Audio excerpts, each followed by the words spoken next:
Flip the trap.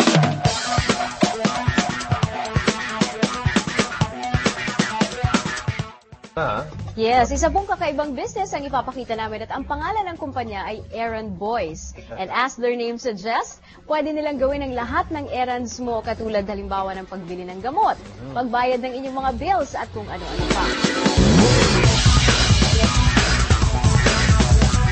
Martino, I've always been wondering about this particular job kasi meron ako mga errands minsan na gustong ipagawa na parang wala kang panahon para lakarin lahat. And apparently, there's already that kakaibang business na tinayo ngayon.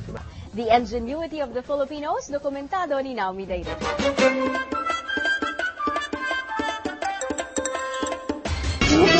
Busy ka ba at walang oras para asikasuhin ang iba mo pang gawain?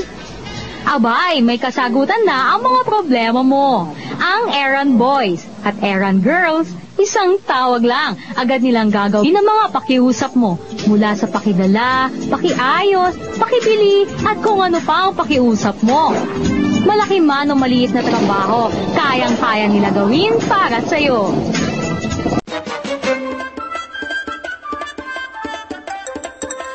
Yes, ma'am. Actually, Errand Boys, actually, ang isang tagline din namin is we can be your personal assistant. If we cannot do it for you, we can find somebody to do it for you. So, in a way, hindi lang kami basta service na messengerial, courier, linis. We also become your personal assistant. So, anything you need na hindi namin kayang i-provide, we try to find it for you. Si ma'am sa amin, ang para kaming text, piso per minute. If you get somebody from the agency, you're binded sa contract nila ng 1 month, 1 year, 6 months. Sa Errand Boys, kailangan lang kita ng 3 oras, 3 oras lang ang bayad ko sa'yo. Kailangan kita ng 3 minuto, 3 minuto lang ang bayad ko sa'yo. So, ang kagandahan sa kanya is that we give you the gift of yung convenience ng time. We also give you the convenience in payment.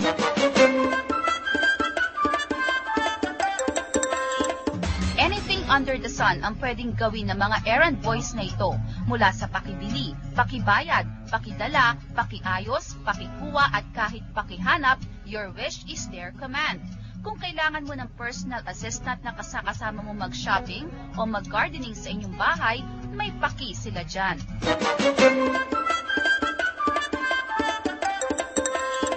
Ang mga paki-boys. Paki-boys kung tawagin ngayon ng mga lalaking ito na dating mga tambay lamang kahit ano daw ang inyong ipaki o ipatrabaho. Kaya nilang gawin basta daw ba handa kayong magbayad ng piso per minuto. Sila ang paki-boys o errand boys. Anything na pwede mong iutos, basta hindi illegal, pwede siya.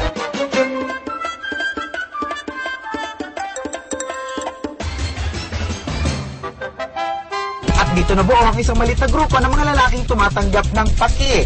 Pakibili, pakilinis, pakibayad, pakigawa. Anong paki mo? Yan ang kanilang serbisyo.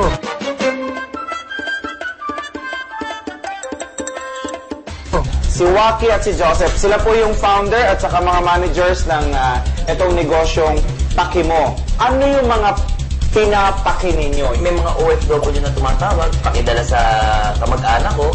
Merong mga kumare na nagtatawagan, pakidala ang ulam sa bahay ng kumare ko, pakibayad sa isang utility shop. Anything under the sun, as in kahit na ano, pwede nyo ipaki. Huwag lang, delikado doon sa pakiboy. Pero siyempre, wala nang libreng pakisuyo ngayon. Tulad ng taxi, may flag down ng 100 piso ang pagpunta nila sa inyong lugar. Siyempre, para naman to-compensate yung biyahe o yung gasolina na kukonsumuhin namin. Pero kapag ipapagawa na ang pinapakisuyong trabaho, ang bayad sa kanila, piso per minute lang.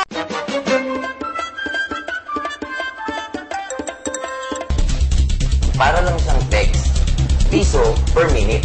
Ang charging kasi magsisimula kapag yung errand boy dumating na sa bahay ng kliyente.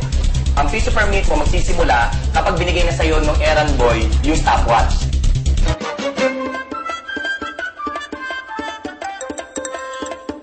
Not every time, nandyan naman yung mga anak ko to drive for me.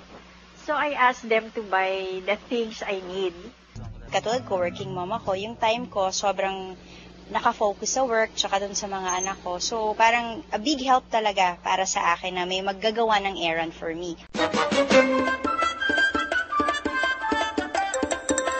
We give you the gift of yung convenience ng time. We also give you the convenience in fame. Actually, kung igagawin natin sa layman's term, ang errand boys parang sari-sari store. Nagbebenta kami ng tingi.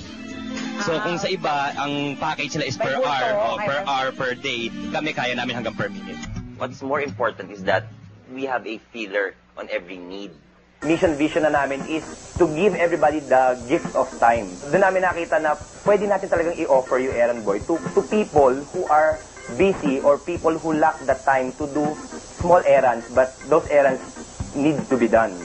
Magaling ba magtrabaho yung errand boys? Oo, matagal mo na silang matagal ka ng kliyente. Mahigit na 1 taon. Kung gusto magpatulong sa inyo, ayan ang telephone number sa inyong screen. Palakpakan naman para sa errand boys! Diba? Galing!